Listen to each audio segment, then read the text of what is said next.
ஒரு விவசாயி வளர்த்து வந்த வயதான பொதி சுமக்கும் கழுதை ஒன்று தவறி அவன் தோட்டத்தில் உள்ள வறண்ட கிணற்றில் விழுந்து விடுகிறது. உள்ளே விழுந்த கழுதை அலறிக்கொண்டே இருந்தது.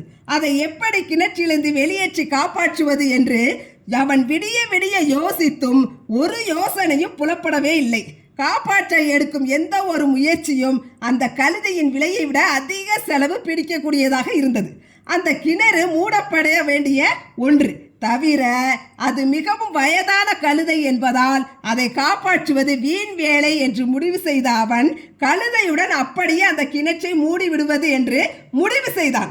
அக்கம் பக்கத்தினரை உதவிக்கு கூப்பிட அனைவருமே திரண்டனர்.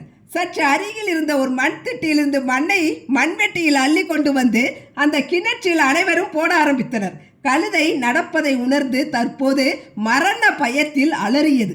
ஆனால் அதனுடைய அலறலை எவருமே சட்ட செய்யவில்லை. இவர்கள் தொடர்ந்து மண்ணை அள்ளி அள்ளி கொட்ட கொஞ்ச நேரம் கழித்து அதன் அலறல் சத்தம் அடங்கிவிட்டது. ஒரு 10 நிமிடம் மண்ணை அள்ளி கொட்டியவுடன் கிணற்றுக்குள்ளே விவசாயி எட்டி பார்க்க அவன் பார்த்த காட்சி அவனை வியப்பில் ஆழ்த்தியது. ஒவ்வொரு முறையும் மண்ணை கொட்டும் போது கழுதை தனது உடலை ஒரு முறை உதறிவிட்டு மண்ணை கீழே தள்ளி அந்த மண்ணின் மீதே நின்று வந்தது. இப்படியே பல அடிகள் அது மேலே வந்திருந்தது. இவர்கள் மேலும் மேலும் மண்ணை போட போட கழுதை தனது முயற்சியை கைவிடாது உடலை உதறி உதறி மண்ணை கீழே தள்ளி தள்ளி அதன் மீது ஏறி நின்று வந்தது. கழுதையின் இடைவிடாத இந்த முயற்சியும் அனைவரும் வியக்கும் வண்ணம் ஒரு வழியாக கிணற்றின் விளிம்பிற்கே வந்துவிட்டது.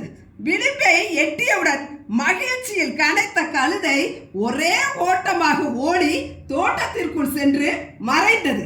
வாழ்க்கை பல சந்தர்ப்பங்களில் இப்படித்தான் நம்மை படுகுழியில் தள்ளி குப்பைகளையும் மண்ணையும் நம் மீது கொட்டி நம்மை சமாதி கட்ட பார்க்கும் இந்த உலகம். ஆனால் நாம் தான் இந்த கழுதை போல தன்னம்பிக்கையும் விடாமுயற்சியும் கொண்டு அவற்றை உதறி தள்ளி மேலே வர வேண்டும்.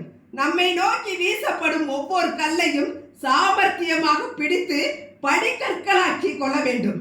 எத்தனை பெரிய குழியில் நீங்கள் விழுந்தாலும் நம்மை சுற்றியுள்ள நம்மை பிடிக்காதவர்கள் இப்படியாக எல்லோராலும் ஒதுக்கப்பட்டு உங்களை அழிக்க நினைத்தாலும் இத்தோடு நம் கதை முடிந்தது என்று கருதாமல் விடாமுயற்சி என்ற ஒன்றை கொண்டு நீங்கள் நிச்சயம் மேலே வரலாம். நீங்கள் எதுக்குள்ளே விழுந்தா என்ன, உங்க மேலே எது விழுந்தா என்ன, எல்லாவற்றையும் உதறிவிட்டு நம்பிக்கையுடன் செயல்படுங்கள்.